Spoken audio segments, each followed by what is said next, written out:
بسم الله الرحمن الرحيم الحمد لله رب العالمين والصلاة والسلام على سيد المرسلين وعلى آله وصحبه أجمعين. Sejam bem-vindos. Depois de 2 meses de descanso, vou tirar a diferença agora, 2 horas de aula. Inshallah. Mas tem bastante chocolate para começar, né? Sejam bem-vindos, como falei, muita saudade que a gente ficou de vocês, e principalmente os nossos irmãos na internet também, que estamos com saudade de todo mundo, e faz tempo que a gente não está colocando nada, agora a gente vai começar a colocar, inshallah, a gente e a Mesquita Nur aqui de Campinas, inshallah. Depois de tanto tempo, tem bastante coisas para a gente falar, bastante coisas. Todos os sábios do mundo estão comentando sobre a situação que está acontecendo hoje, as reviravoltas. Hoje a gente estava comentando com os irmãos aqui também o quanto que a gente está testemunhando de mudanças, de coisas diferentes, né? Eu acho que nenhuma geração de toda a humanidade, desde o Sayyidina Adam até o fim, acho que ninguém testemunhou tanta mudança de tecnologia, de climática, de vários tipos de mudanças. Nunca houve tanta mudança como agora, como a gente está testemunhando. E se a gente não aproveitar isso, né? Isso, como a gente vê, a tecnologia, ela tem faca de 2 gumes, como a gente fala, e pode usar dos 2 lados, mas o lado mal, ele vence, ele é superior. Por quê? Porque a intenção de quem fez essa tecnologia, a intenção dele era levar as pessoas para o mal, distrair as pessoas. Por quê? Porque tem uma certa camada de gente na sociedade, no mundo, não só aqui no Brasil, no mundo inteiro, eles querem dominar o mundo, eles querem dominar a cabeça das pessoas. E só assim eles conseguem dominar, só assim, dessa forma, distraindo eles da realidade, distraindo eles do que pode ser feito. A única explicação que faz a gente entender por que essa guerra contra o islamismo, sobre o terrorismo, tudo isso, única explicação porque o islamismo esclarece a cabeça das pessoas, abre os olhos das pessoas para a realidade, para essas coisas, para tanto veneno que está sendo aplicado na cabeça das pessoas e na nossa cabeça no mundo. E a gente precisa ser, né, esperto para não cair nisso, para não cair nessas armadilhas, para que a gente aproveite, porque nessa época de tanta fita, de tanta provocação, aquele que escapa, que nem o Rasul sallallahu alaihi wasallam falou, al-masiku ala dinihi kal-masiku ala jamr, aquele que se apega na sua religião é como se estivesse pegando numa brasa, né? Então, por causa de quê? Por causa dessas mudanças, dessas fitas, dessas provocações que tem nesse mundo hoje, né? Então vamos vencer isso, já que a gente está vendo, está percebendo o quanto de perigo que tem isso, né? Outra coisa que eu queria alertar os irmãos e as irmãs aqui sobre isso, sobre o que a gente agora estamos numa época de Natal, época de mudanças, de festas, de crenças, talvez, né, totalmente errada, totalmente desviada. Hoje em dia, né, o Natal virou uma festa só, festa não é, antigamente era festa religiosa, hoje não é uma festa só, né? Pouquíssimas pessoas escutam falar ou fala de Jesus ou de Allah subhanahu wa ta'ala, de Deus, né? Hoje se fala Papai Noel só, né? Virou o símbolo e acabou. Essa é a intenção. E a mídia, ela lembra as pessoas de Jesus, fala um pouco de Jesus. Por quê? Fala de Jesus porque para você daqui a pouco, quando você acordar e ver essas coisas, fala, poxa, como eu fui, né, enganado, guiado por esses meios de comunicação e levado para a perdição, né, sem falar de Jesus, sendo que a festa dele, né, apesar de que a data de nascimento não é essa dele. Ninguém sabe. Algumas histórias falam que em fim de janeiro, outras falam no meio de fevereiro que ele nasceu, na verdade. Mas fizeram essa data comemorativa assim, justamente eles inventaram para ser uma data comercial, mudança de ano, essas coisas. Então virou uma data, realmente deu certo. Quem planejou isso deu certo. Então a gente tem que ter essa alerta e nunca participar disso. Nunca. Por quê? Porque o Rasul sallallahu alaihi wasallam falou: "Man tashabbaha biqawmin kana minhum." Ou sara minhum, Allahu a'lam. como diz no Hadith, né? Quem imitasse uma nação ou um costume de um povo se torna igual a eles, se torna deles, entendeu? Se torna deles, que eu quero dizer o quê? A nação brasileira, a nação ocidental, não é, isso não é problema. Tem muitos brasileiros que são muçulmanos, que não acreditam inclusive nisso, muitos cristãos, você pergunta para eles, eles falam, não, tá certo, a data de nascimento do Cristo não é essa, é outra. Muitos cristãos falam isso, quer dizer, as pessoas sabem, e ao mesmo tempo ele concorda com essa data de Natal agora. Por que concorda? Porque ele acha conveniente, né? Vamos participar com todo mundo, já que está todo mundo participando desse jeito, vamos participar, né? Olha até onde chegou o ser humano, ser guiado, como a gente fala das leis, as leis precisam ser mudadas, as regras precisam ser mudadas. O que é as regras? O que é as leis? Está aqui, ó, um papel, eu posso rasgar e jogar fora, né? Eu posso rasgar ou posso escrever outro. Quer dizer, está nas minhas mãos.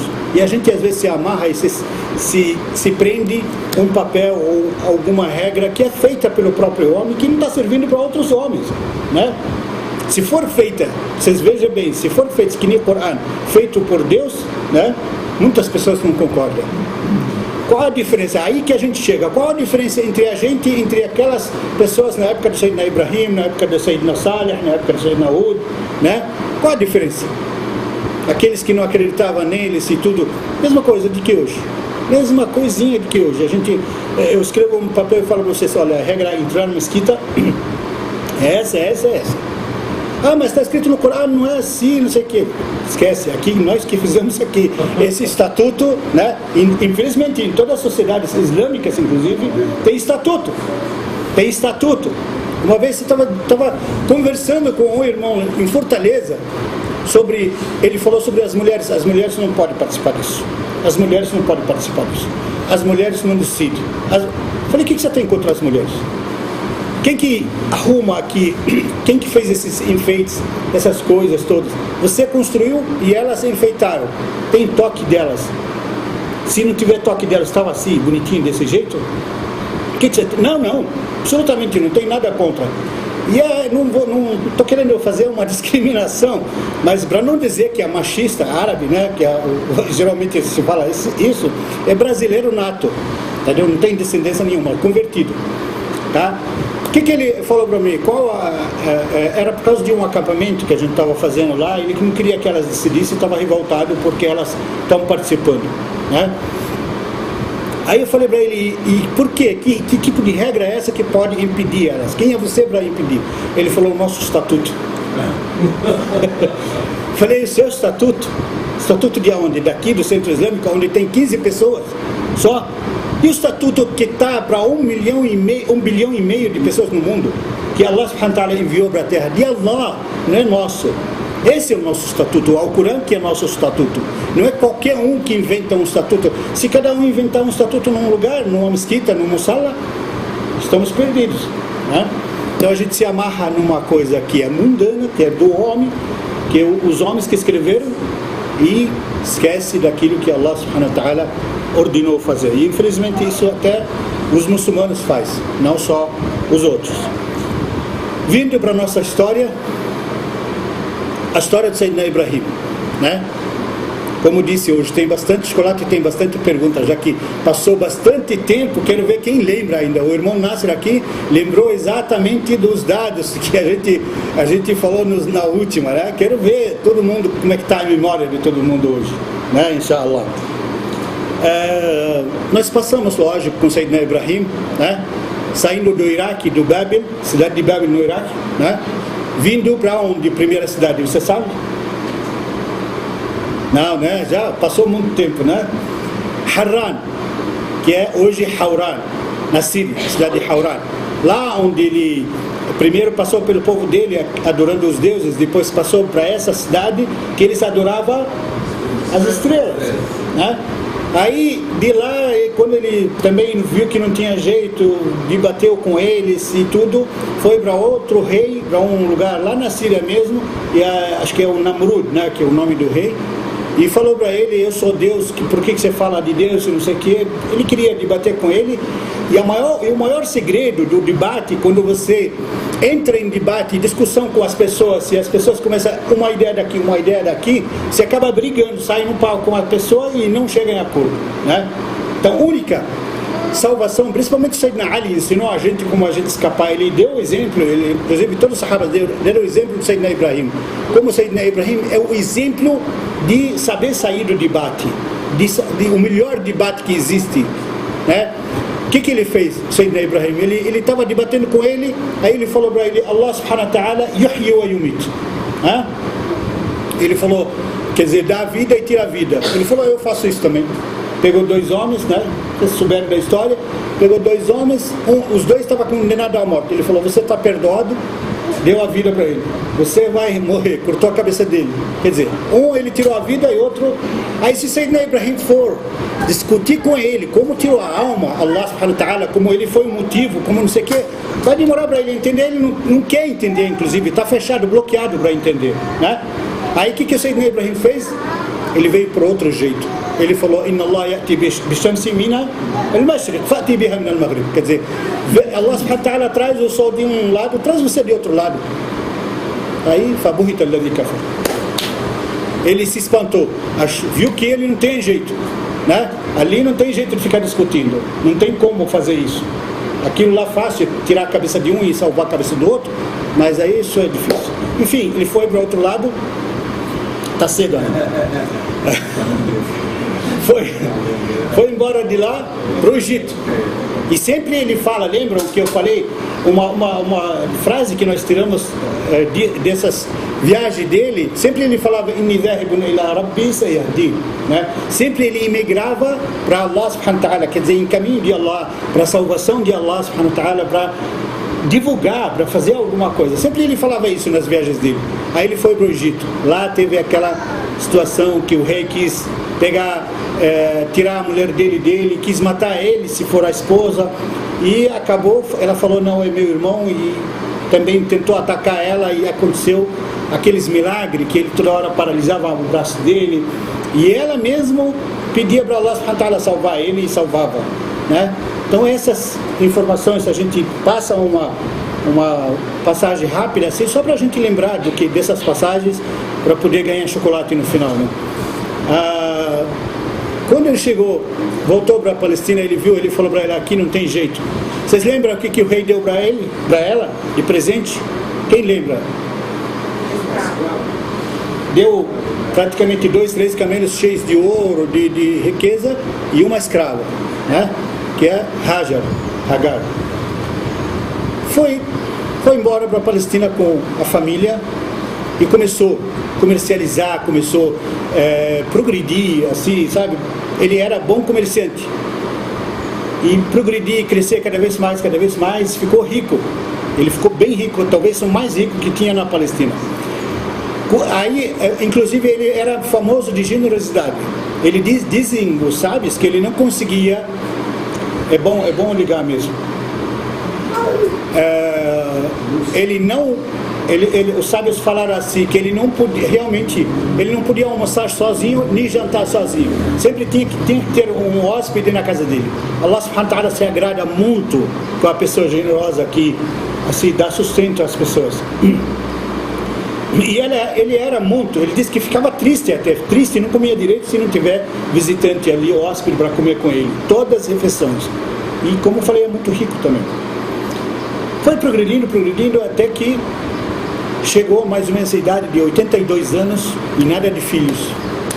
Tudo velho, tudo homem assim, com essa idade e até antes, sonha de ter um filho. E quando chega a uma idade avançada, lógico, antes dele vivia 1000 anos, 900 anos, se foi reduzindo, mas até ele, Allahu A'lam, dizem que até 300 anos mais ou menos, até ele, mais ou menos isso.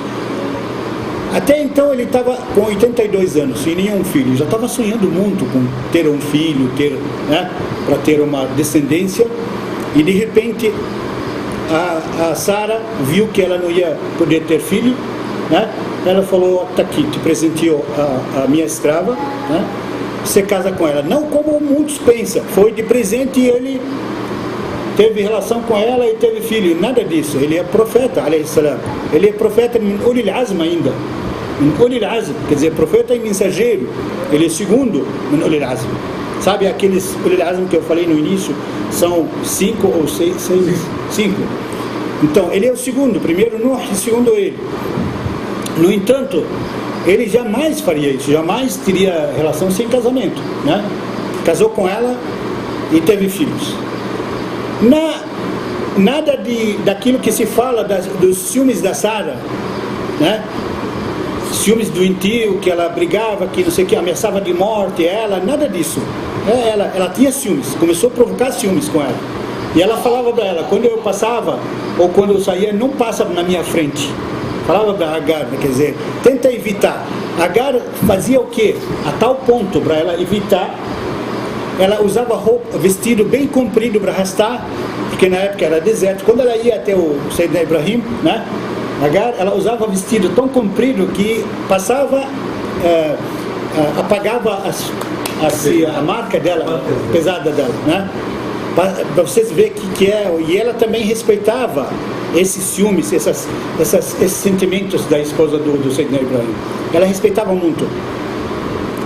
Até que engravidou e teve seu filho, como que fala? Primogênito, né? Primogênito. Esse filho, que é o Ismael, alayhi salam, todo mundo sabe que é o primeiro. Primeiro, não foi Isaac, como muitos pensam, né? Foi o primeiro Ismael, está aí a prova. E no decorrer da história a gente vai ver por quê e quando ele teve, que a esposa dele teve Ishaq, Sayyidina Ishaq, Isaac, né?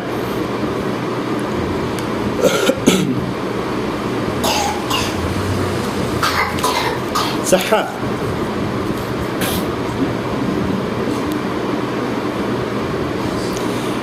Na Palestina também, antes que passam as coisas, ainda até então, quando ele voltou do Egito, até então Sayyidina Lut não tinha vindo se juntar a ele. Quando ele chegou na Palestina, tinha comunicação, alguma coisa assim do tipo, ele veio. Sayyidina Lut veio ao encontro dele. O Lut era o primo dele. Chegou lá, ou sobrinho, alguma história fala sobrinho, Allahu A'lam. Chegou lá e sabe que Lut é profeta. Ele sabe que Lut é profeta. Aí ele falou para ele, tem um povo muito mal, que está cometendo pecados dos piores, né? E é na cidade de Sadum, é do lado da Palestina, essa cidade. Vai até lá e divulga, tenta mudar essa realidade e tenta-se com a palavra de Allah subhanahu wa ta'ala, inshallah vai acontecer milagre que muda tudo isso, né? A história do Sayyidina Lut, que é o sobrinho ou o primo dele, Allahu A'lam, importante que é profeta, isso a gente vai vir, quando termina a história de Sayyidina Ibrahim, a gente vai vir para a história de Sayyidina Lut. Primeiro continuamos com a história de Sayyidina Ibrahim. Quando o ciúme chegou ao máximo, né? Allah subhanahu wa ta'ala, Allah não é Sara, não é o ciúme, Allah subhanahu wa ta'ala mandou a ordem para Sayyidina Ibrahim levar essa família nova para Makkah, que é Bakka na época, né? Era chamada de Bakka. Falou para ele, leva para tal lugar e deixa lá. Carregou a família e foi até lá. Ela discutiu aonde estamos indo, aonde vamos, o que nós vamos fazer, aonde nós vamos morar, ou não sei o que. Acabou. Recolhe suas coisas e vão embora, recolheu as coisas e foi embora. Ela era, tá certo que ela era escrava, mas ela era virtuosa, super religiosa, mesma coisa que eles. E foi com eles. Foi com ele. Ela e ele e o filho Ismael. O filho Ismael ainda era muito novo, muito pequenininho. Chegou lá no meio do deserto, né? Largou lá num vale no meio das montanhas assim, que não tem nada em volta. Ela achou que era um descanso, eles pararam para descansar um pouco. Colocou as coisas, ele montou em cima do camelo dele, o cavalo dele, e foi andando. Ela estranhou. O que você está fazendo? Ibrahim, espera. O que você está fazendo? Aonde você vai? Ele não olhava para trás, não respondia. Ele deixou elas com um pouco de tâmara, ela e o filho, e um pouco de água, né? Mas não dura muito tempo. Ele sabia também e ela sabia. Mas era a ordem de Allah subhanahu wa ta'ala. Ninguém discutia. Quando vinha a ordem de Allah, principalmente o profeta, não discutia. O que eu vou fazer? Como é que eu vou fazer? Ainda é o quê? Ainda é o primeiro filho que ele sonhou há 85 anos de ter um filho. 85, já imaginou um senhor de 85 anos? Primeiro filho que ele tem, largar no deserto, largou e foi. E ela correndo atrás dele, gritando, espera, onde você vai? Para quem vai largar a gente? Tem bichos, tem deserto que não tem nada. Ele não respondia. Última coisa, olha só a lição, numa frase que a Hajar falou, né? Uma frase, lição deu para os homens antes das mulheres. Ela falou assim: Allah amrak, é Deus que te ordenou fazer isso? Aí ele parou, balançou a cabeça e falou sim. Ela falou para ele: então vai em paz, né? Se ele que te ordenou, ele não há de nos abandonar. Olha a fé, olha a lição que ela dá na gente. Olha, sabe, assim, a fé forte por dentro da pessoa, sabe que Allah está com ela por todo lado, onde ela for, onde ela estiver. Não tem medo, ninguém vai ficar desesperado. Onde nós vamos comer, o que nós vamos comer amanhã, kafta ou ma'lub ou não sei o que, né? Inventar, não. A fé total, não tem muita água, não tem muita tâmara, mas Allah subhanahu wa ta'ala, já que ele que fez essa ordem, não vai nos abandonar. Deixou ele, foi embora. Começou o cenário a correr com ela. Vamos viver aqueles momentos que ela viveu lá, né?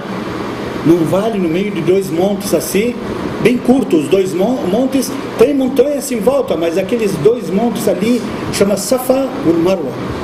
De um lado Safa e Marwa, né? E ela estava bem no meio, ela e o filho dela, ficou lá, esperando. Passou 2, 3 dias, acabou a água, acabou a tâmara, acabou o leite. Aí a criança começou, ela aguenta, ela fazia de tudo, sabe?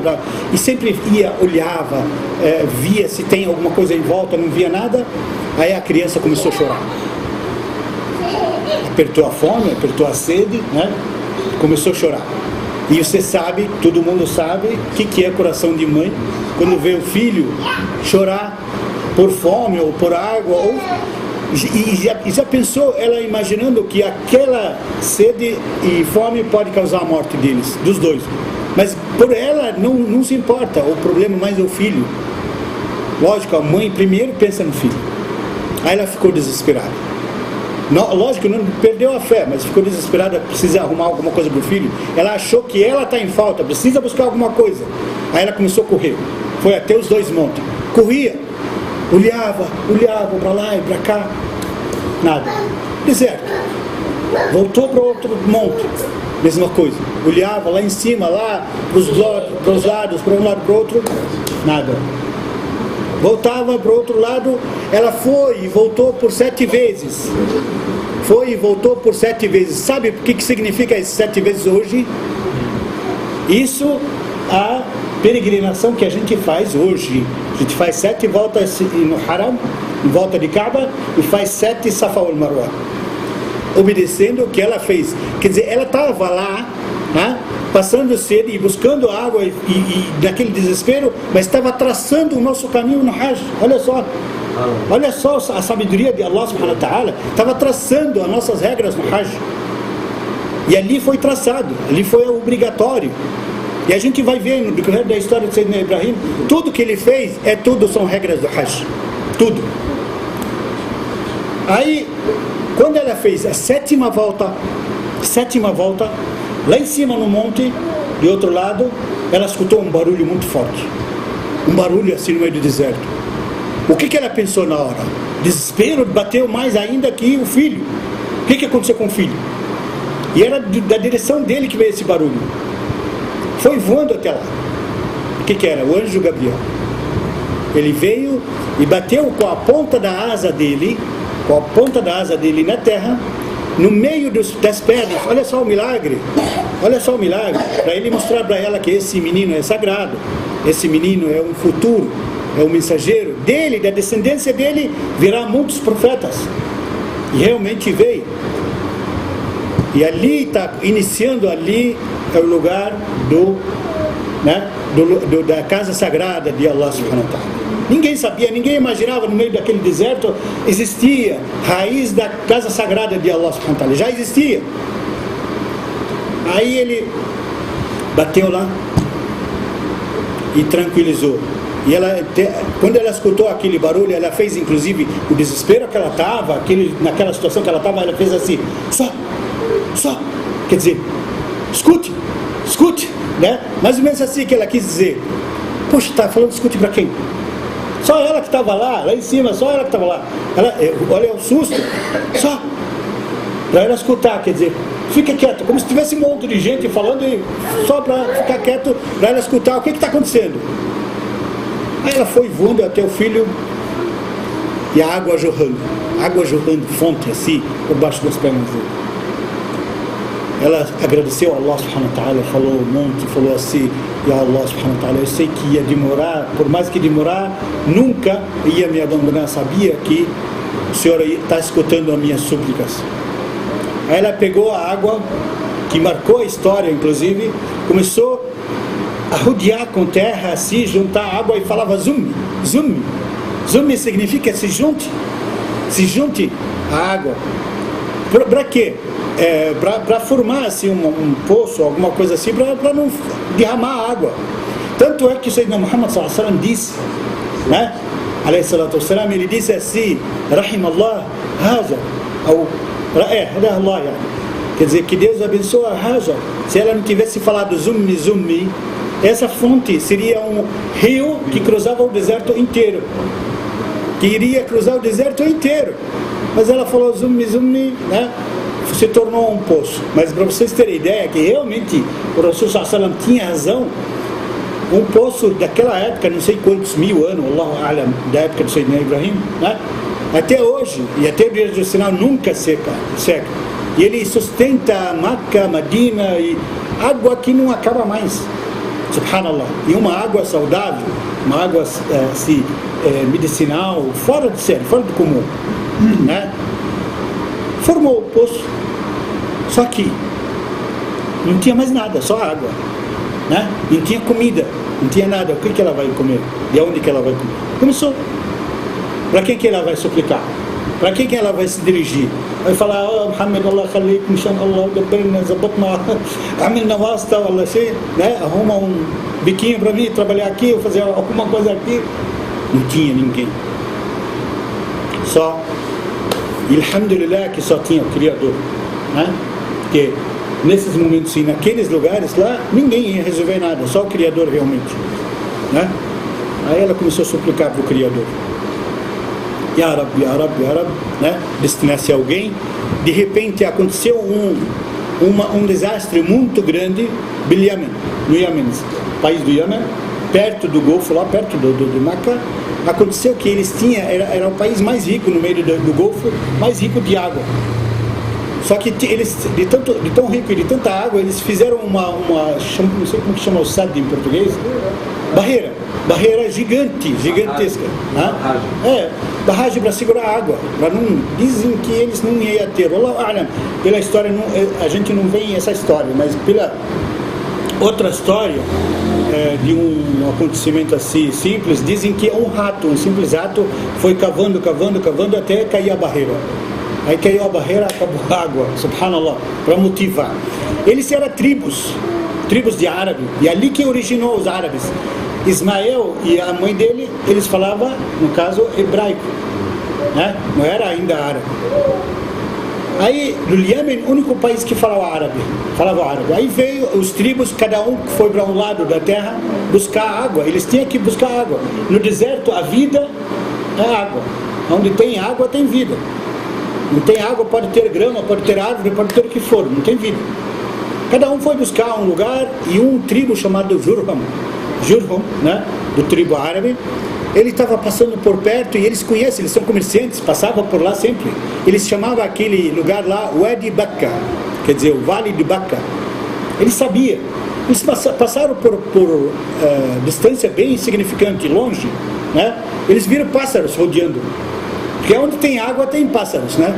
E o poço lá tem água, lá tem pássaros rodeando. Eles viram pássaros, foram estranhos. esse deserto aqui gigantesco, a gente conhece ele, passo a passo, não tem água aqui. O que esses pássaros estão fazendo? Aí eles falaram, bom, não custa nada a gente verificar. Pararam, o tribo estava andando com os seus gados, esses carneiros, pararam lá e mandaram gente lá para espionar, para ver o que está acontecendo, o que tem lá. Chegou lá, voltou o mensageiro e falou, tem água, realmente tem água, e só tem uma criança e uma mulher lá. Mas eles são dignos, são gente que tem respeito, que tem dignidade, de tribo de respeito. Eles não iam lá invadir e ficar do lado sem pedir permissão. Aí foi os líderes deles até a Hajar e pediram permissão para ela.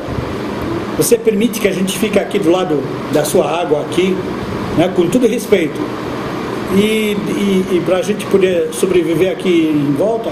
Ela falou, posso permitir, com uma condição, né?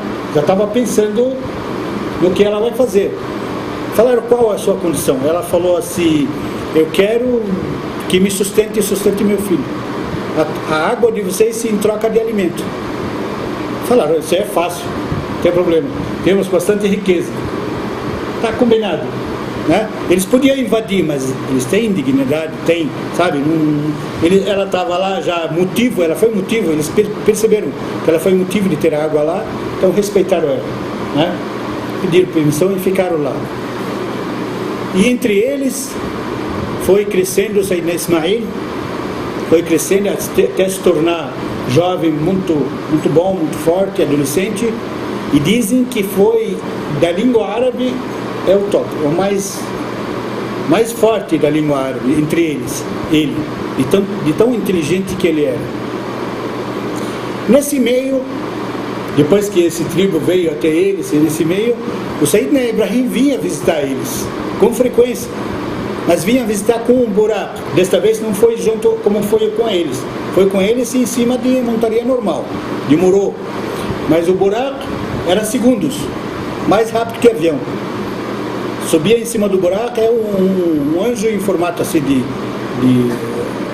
dizem que é o próprio cavalo. O cavalo que voa segundos. Está lá. Ele viajava com o buraco, visitava eles uma ou duas vezes por ano, né?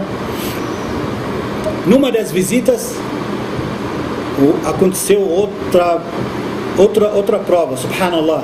Isso para a gente aprender, gente, olha, sério, bom prestar atenção nisso, para a gente ver que como Allah subhanahu wa ta'ala testa aquele que ele gosta, aquelas pessoas que ele gosta. Ele não testa qualquer um. Você vê que tem pessoas aí que a gente fala, poxa, mas o fulano é rico, ele é miserável, ele apronta, ele não sei o quê, e está cada vez crescendo mais, cada vez se enriquecendo mais. Por que Deus deixa ele assim? Não é Deus. Lógico que Deus que dá para ele essa riqueza para afundar mais nos pecados. Isso não significa que Deus gosta dele, né? Não significa. Tem um versículo no Corão que fala sobre isso. Deus gosta das pessoas que ele gosta, ele põe elas em prova dura, difícil. E que prova difícil que ele colocou o Sayyidina Ibrahim. Ele estava dormindo lá, foi numa das visitas, estava dormindo lá em Meca, e de repente ele teve um sonho que ele estava sacrificando o filho. Que filho? Ele tinha outro filho? Não. Ismael. Significa a resposta de quem fala, porque no Evangelho fala que o filho que foi tentar sacrificar era o Isaac, né? Todo mundo fala isso, mas aí até então existia Isaac? Não. Ainda quem era Sayyidina Ismail, né? Ele sonhou, e ele tinha entre 14 e 15 anos, Sayyidina Ismail. Aí ele levantou, olha só a educação, inclusive dos mensageiros. A gente deve aprender isso, a gente deve falar para os nossos filhos, né? Até os sábios falam para a gente, quando você vai doar alguma coisa, aprende com o Sayyidina Ibrahim, aprende com ele. Sayyidina Ibrahim não veio, falou para ele, aqui, vem cá, eu fui ordenado de sacrificar e vou sacrificar. Está obedecendo a Deus, né? Não foi. Ele falou para ele, vem cá que eu quero falar com você. Sentou do lado dele, ele falou, Yabunei, meu filho, eu sonhei um sonho assim, assim, assim. O que você acha? O que você acha? Aí ele falou para ele, o filho ainda mais virtuoso, mais obediente, mais, né, chegado a Deus, ele sabe que o sonho dos profetas é real, é verdadeiro. O que ele falou para ele? Ya abati fa'al ma tu'mar. Não ia falar para ele, é um sonho, um simples sonho. O que vai acreditar nisso agora? Vai começar. Não é isso que a gente falaria hoje? Né? Vai acreditar num sonho, um sonho que você sonhou e acho que estava meio, dormiu mal, dormiu de barriga cheia, que não sei o que, sonhou dessas coisas, agora vai imaginar? Não. Ele falou para ele, if'al ma tu'mar, faça o que lhe foi ordenado.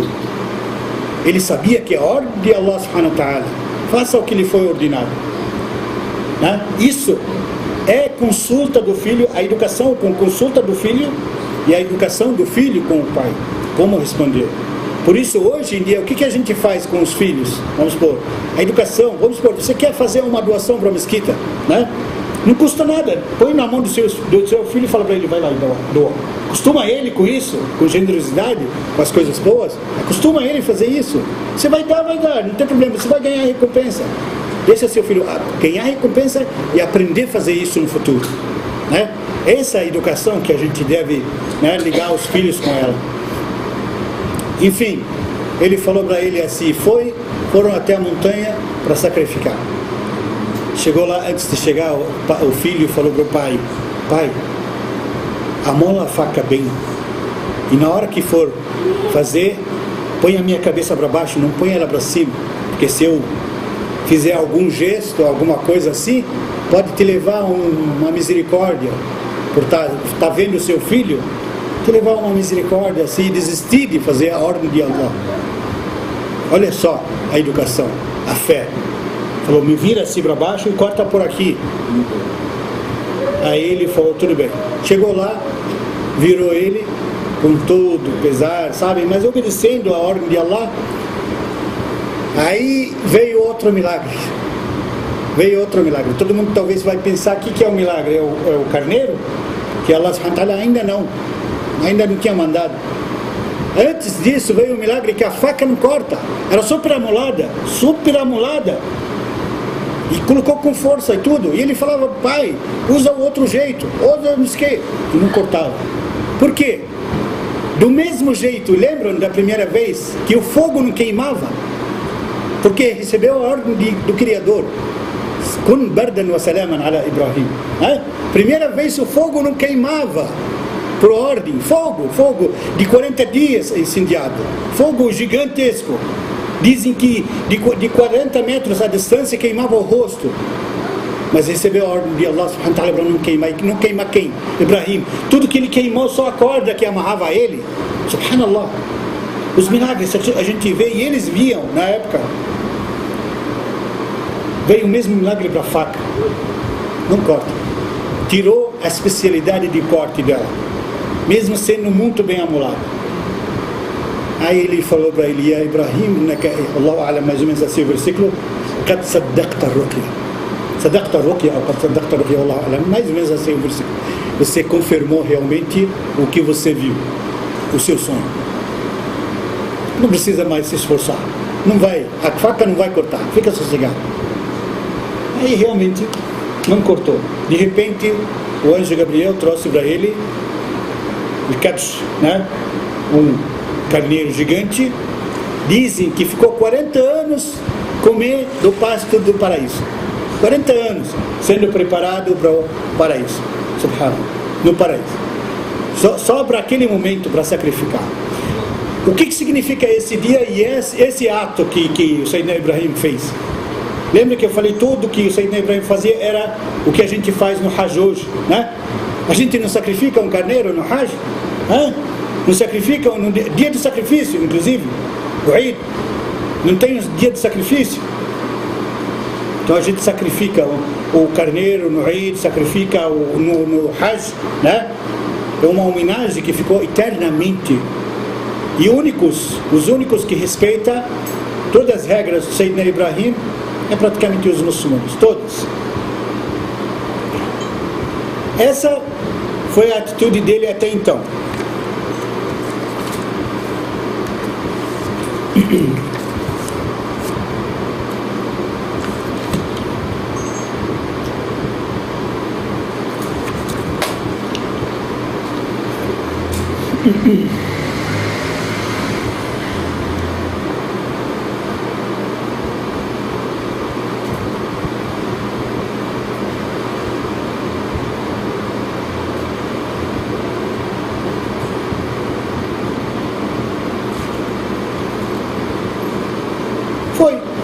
Sacrificou o carneiro e voltou tudo realizado, tudo feliz, que Allah subhanahu wa ta'ala, né, fez ele passar por uma prova e ele venceu. Sabe quando a pessoa vence algo que você foi colocado para vencer? Tipo assim, você está fazendo uma prova, foi 100% nessa prova, né? A recompensa já deu para ver na hora. Como a pessoa se sente feliz, se sente gostoso? Não é assim que a gente devia sentir quando Allah subhanahu wa ta'ala fala para você fazer 5 orações, quando Allah subhanahu wa ta'ala fala para você faz o hajj, faz o jejum, faz tudo que você tem de obrigação de fazer nesse mundo, né? A ordem de Allah subhanahu wa ta'ala não é satisfatório a gente fazer isso com gosto, né? Como o Sayyidina Ibrahim ficou tão feliz, tão tranquilo, né? Tudo que ele queria era aquele filho, mas mesmo assim não hesitou, não pensou 2 vezes em ir lá receber, operar, se fazer a ordem de Allah subhanahu wa ta'ala.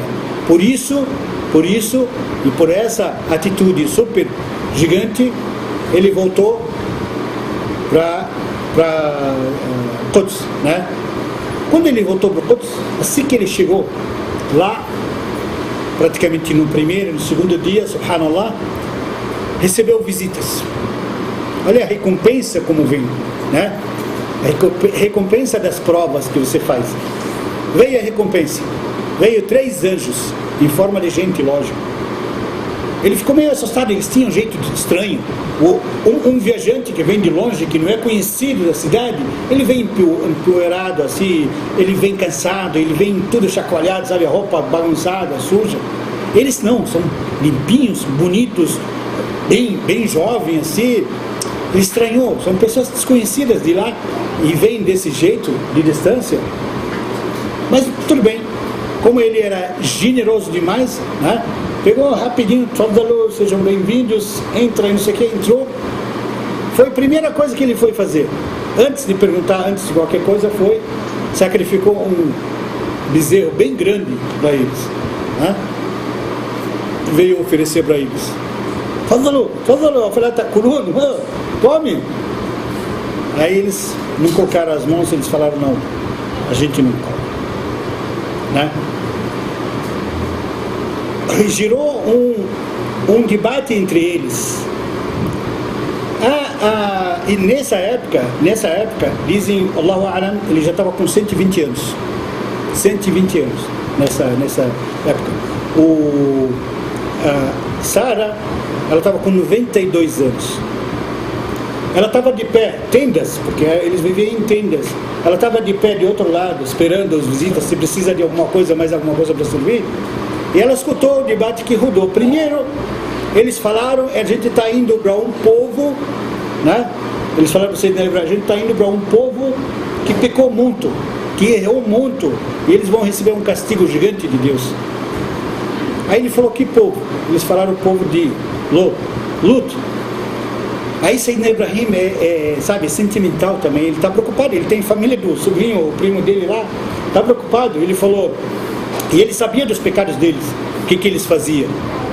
Ele falou assim, se tiver numa cidade assim, se tiver umas 40 pessoas generosas assim, vai cair o castigo do mesmo jeito? Ele falou, não, a gente dá um jeito de salvar. Ele falou, e se tiver uns 10 pessoas só? Eles falaram, também a gente tenta salvar, não atinge eles. Aí ele falou assim, se tiver só 3 pessoas, que era a família, só 3. Aí eles falaram assim, Nahnu a'lam biman fi. A gente sabe de quem está lá, não esquenta a cabeça, a gente sabe de quem está, vamos ser salvos, não fica preocupado, né? Ele estava preocupado que ia salvar. Ele falou depois disso, então, sejam bem-vindos, não sei o que. Eles falaram para ele que não come tudo e ficou meio assustado. Aí eles falaram, só que viemos aqui para te anunciar boas notícias. Falou o quê? Ele falou, viemos te anunciar um filho. A Hagar, a Sarah, estava do lado, ela ficou rindo quando ele eles falaram que vieram castigar esse povo. Ela ficou feliz, ficou alegre, né? De tanto que ela sabe dos pecados que eles cometem. Aí quando ele falou filho, ela fez assim: filho, eu, 92 anos, né? Meu marido velho também. Que tipo de filho? Quem que vai aguentar? Que corpo que vai aguentar? Subhanallah. Eles falaram: não se preocupe, né? Ela até foi falar com eles: peraí, que papo é esse, né? Eles falaram para ela: não se preocupe, Allah subhanahu wa ta'ala, quando deseja algo, fala seja, não fica preocupada, Ele vai mudar a situação, vai mudar a sua realidade, vai te dar um corpo, diz que teve um corpo forte assim para aguentar a gestão, e ficou grávida, naquele dia diz que ficou grávida, né? Subhanallah. Por que isso? Por que isso veio logo que ele voltou? Não é recompensa? Recompensa mais um filho. Ainda eles falaram para ele: um filho sábio, um filho assim, como se fosse falar, eles não falaram profeta, mas como se falasse, né? Um filho que vai ter descendência, inclusive de profetas. Porque do Sayyidina Ibrahim, por isso que ele é chamado o pai dos profetas. O pai dos profetas. Por quê? Porque desses dois filhos veio um monte de profetas árabes e da descendência do Sayyidina Ismail, e veio um monte de profetas do Sayyidina Ishaq. O último dos profetas árabes, Sayyidina Muhammad sallallahu alaihi wasallam, e o último que vieram do Sayyidina Ishaq é o Cristo, Jesus. Então, dessa descendência veio um monte de profetas, por isso que ele é o pai dos profetas, né? O Sayyidina Ibrahim, por isso que ele é chamado o pai dos profetas, né? Nisso, ela ficou grávida e viveram assim até tiver o filho, e aí aos poucos, né? Como eu falei, ele ia visitar o filho sempre, por ano, 2 vezes ou uma vez, né? E uma das outras visitas também, né? Ele teve uma outra surpresa e uma outra situação lá que ele viveu. Quando ele chegou lá em Meca também, tipo um sonho assim que ele sonhou, que ele tem que fazer. O que ele tem que fazer, né? A gente vai viver isso, inshallah, vai ver isso, inshallah, bi'iznihi ta'ala, na próxima aula, se assim Allah subhanahu wa ta'ala permitir. E agora a gente vai fazer as famosas perguntas, inshallah. Muito obrigado, assalamu alaikum.